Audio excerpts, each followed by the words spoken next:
मंत्र यंत्र कैसे बनते हैं या मंत्रों को यंत्र कैसे बनाया जाता है। उन्हीं में से एक शक्तिशाली मंत्र है ओम।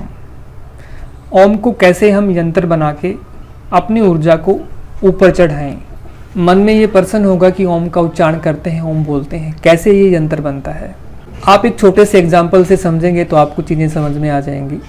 हमारे घरों में पानी आता है, जब तक हम मोटर को नीचे से नहीं ऑन करते हैं, आपने जैसे स्विच ऑन किया वैसे ही जैसे ही वो यंत्र चलता है, पानी ऊपर जो ओवरहेड वाटर टैंक होता है, पानी की टंकी जो हमारी छतों पे होती है, पानी वहाँ तक पहुँचता है। वो पानी कब पहुँचा? जब आपने नीचे से मोटर को चलाया, तभी पानी जाके ऊपर छत के ऊपर गया है। अब आपको जहाँ दिन में जहाँ भी आपको ज़रूरत होती है उस पानी को आप यूज़ कर सकते हैं, चाहे आपको किचन में करना हो, आपको टॉयलेट में करना हो, आपको बाथरूम में करना हो, जहाँ आपको ज़रूरत है उस पानी को आप यूज़ कर सकते हैं। आप वो पानी कब यूज़ कर पाए? जब पानी आपका ऊपर चढ़ा है। और किसके माध्यम से चढ़ा है? वो हमारे यंत्र के माध्यम से चढ़ा है। जो हमारे मंत्र हैं वो यंत्र बनते हैं और यंत्र बन के हमारी ऊर्जा को वो ऊपर लेके जाते हैं। तो बस आपको उसका तरीका पता होना चाहिए कि कैसे हम मंत्र को यंत्र बनाएं। बस इतना सा आपको समझ में आ गया तो फिर रूपांतरण आप देखेंगे अपने आप के अंदर, अपने शरीर के अंदर चेंजेस आप देखेंगे। सिर्फ ज़्यादा नहीं, मैं आपको एक ही वीक के लिए, एक सप्ताह के लिए ये प्रयोग दे रहा हूँ। एक वीक के बाद आप स्वयं अपने अंदर रूपांतरण देखेंगे, बहुत सारे चेंजेस देखेंगे। ये जो बात मैं अभी आपको बता रहा हूँ, मैंने सैकड़ों स्टूडेंट्स के ऊपर अप्लाई किया है और ज़बरदस्त चेंजेस इसमें मिलते हैं। जो भी विद्यार्थी इस चीज़ को करता है, या विद्यार्थी क्या, जो भी गृहस्थ कर ले, चाहे गृहिणी कर ले, बच्चा कर ले, कोई भी कर ले, इसके अंदर जो रूपांतरण होते हैं वो एकदम जीवन को परिवर्तित करके रख देते हैं। तो कैसे करते हैं, क्या इसकी विधि होती है, उसके ऊपर हम चर्चा करते हैं। जो ओम शब्द है ये 3 अक्षरों से मिलकर बना है, ए, उ और मैं। तीनों को ही आपको उच्चारित करना है और शरीर के अलग अलग हिस्से में उच्चारित करना है। और जब आप उच्चारित करें तो आप उस शब्द के साथ उस हिस्से में टिके रहें और वहां ऊर्जा को महसूस करें। इसमें ए जो शब्द है वो आपका नाभि से नीचे उच्चारित आपको करना है। और जब ए शब्द का जब आप उच्चारण करें तब आपका मुंह खुला रहेगा। उसके बाद नाभि से लेके कंठ तक आप उ शब्द को उच्चारित करेंगे। ध्यान आपका इसी एरिया में रहेगा और आपके होठ जो हैं वो गोल हो जाएंगे। उसके बाद कंठ से लेकर ऊपर शिखा के हिस्से तक आप मैं शब्द को उच्चारित करेंगे।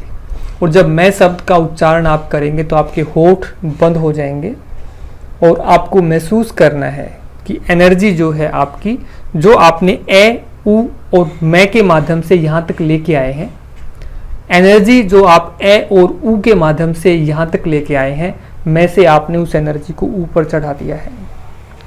तो इस प्रकार से पूरा ए, उ और मैं एक यंत्र बनता है और यंत्र बनके वो आपकी ऊर्जा को, जो आपकी ऊर्जा नीचे मूलाधार और स्वादिष्ठान चक्र में सोई हुई होती है, उस ऊर्जा को उठा करके ओवरहेड वाटर टैंक, मैंने बताया पानी की टंकी, जो आपका ऊर्जा का स्रोत है, उसको उठा करके वो यहाँ लेके आता है। और जब एनर्जी आपकी यहाँ आती है, बुद्धि के पास आती है, तो आपके जो निर्णय होते हैं वो सही होते हैं। आप भाव विभोर होके, मन की बात न सुन के आपके निर्णय होते हैं, क्योंकि मन जो होता है उसके जो निर्णय होते हैं वो भावनाओं में बहके होते हैं। और मन को कोई भी नियंत्रित करता है तो वो बुद्धि करती है, बुद्धि से ही मन को नियंत्रित किया जाता है। जब आपने नीचे से उठा के पावर जब बुद्धि को दे दी है तो बुद्धि की ही चलेगी। और बुद्धि जो होती है मन को आगे से पकड़ लेती है, उसके जबड़े को पकड़ लेती है, उसको हिलने नहीं देती है। जैसे आपने देखा होगा, घर है, घर में अगर किसी ज्येष्ठ व्यक्ति की चलती है, बड़े व्यक्ति की चलती है, तो पूरी का पूरा जो घर होता है वो बंधा हुआ रहता है। जैसे ही जो बड़ा व्यक्ति होता है उसकी चलनी बंद हो जाती है, यानी कि पावर छोटों के पास, दूसरों के पास चली जाती है, तो घर बिखर जाता है। ऐसे ही जो आपका पूरा जो शरीर है, इसको चलाने वाला जो है वो आपकी बुद्धि है। बुद्धि जो होती है उसके निर्णय होते हैं। अगर मन अलग से अपना निर्णय लेता है, बुद्धि के नियंत्रण में नहीं होता, तो फिर वो घर वाली स्थिति भी हमारे साथ होने वाली है। हम विचारों में बह करके कोई या फिर भावनाओं में बह करके ऐसे निर्णय लेते हैं जो हमारे लिए ठीक नहीं होते हैं। तो इसलिए पावर जो है हमें नीचे से उठा करके यंत्र के माध्यम से अपनी बुद्धि को देनी है, और बुद्धि जो निर्णय ले वो सही निर्णय आपके हों। तो यही काम आपको करना है। अब इसको उच्चारित करने का तरीका भी एक बार आप देखेंगे। अपनी कमर गर्दन को सीधा रखें जब भी आप इसका उच्चारण करें। कोई भी आसन आप लगा लें, पद्मासन आप लगा लें, सिद्धासन आप लगा लें, जो भी आप आसन आपके अकॉर्डिंग सुटेबल हो। बस ध्यान रखना अपनी कमर और गर्दन को सीधा रखें आप, और जब भी इसका उच्चारण करें तो एक ही आसन में करें। हर रोज अपने आसन ना बदलें आप। हाथ आपकी इस प्रकार से ज्ञान मुद्रा में, हथेलियां आपकी घुटनों के ऊपर खुली हुई आसमान की तरफ, आंखों को बंद कर लेना है। पहले शांत आपको हो जाना है, अपने इष्ट का ध्यान करना है। जब मन की चंचलता शांत हो जाए, फिर एक श्वास भरनी है, गहरी श्वास, और फिर उच्चारण करना है। जब आप उच्चारण करें तो आपकी जो श्वास है, सपोज करो आप 15 सेकंड तक उच्चारण कर सकते हैं, तो लगभग 5-5 सेकंड में आप ए, उ और मैं को बांट दें, या फिर आप मैं को थोड़ा सा ज़्यादा भी दे सकते हैं। 4-4 सेकंड दोनों को दे दिया और 7 सेकंड अकेले मैं को दे दिया। और जब मैं का उच्चारण करें तो पूरी ऊर्जा को महसूस करें। आपका जो पेट है, पेट के नीचे की ऊर्जा खिंच के ऊपर की तरफ जा रही है, इस भाव के साथ करें। चलिए मेरे साथ एक बार आप करेंगे। श्वास भरें,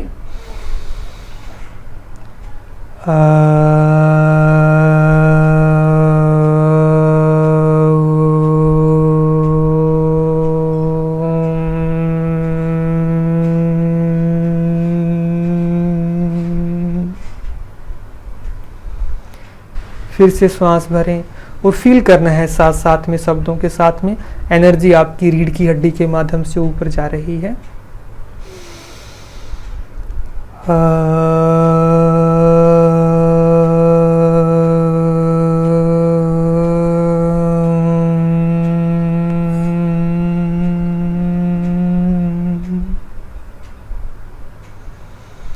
इस प्रकार से हर रोज आप 11 बार ओम शब्द का, या मैं कहूँ कि ओम यंत्र का उच्चारण करेंगे, तो विद इन ए वीक आपके अंदर ज़बरदस्त चेंजेस आप महसूस करेंगे।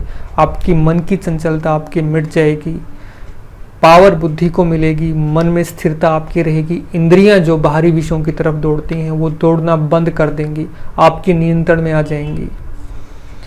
बहुत सारे लाभ जो आप स्वयं महसूस करेंगे, मैं शब्दों में व्यक्त उनको नहीं कर सकता हूँ। आज के विषय से रिलेटेड अगर आपका कोई भी प्रश्न बनता है तो आप अपने प्रश्न को कमेंट बॉक्स में डाल के पूछ सकते हैं। और इसको मैं रिक्वेस्ट करना चाहूँगा कि इस वीडियो को ज़्यादा से ज़्यादा आप शेयर करें, ताकि जितनी भी हमारी युवा पीढ़ी है वो हमारे ओम शब्द की ताकत को उसको पहचाने और उसको जीवन में वो पालन करके अपने आप को सुधारे। धन्यवाद। फिर मिलते हैं किसी ऐसी जानकारी के साथ।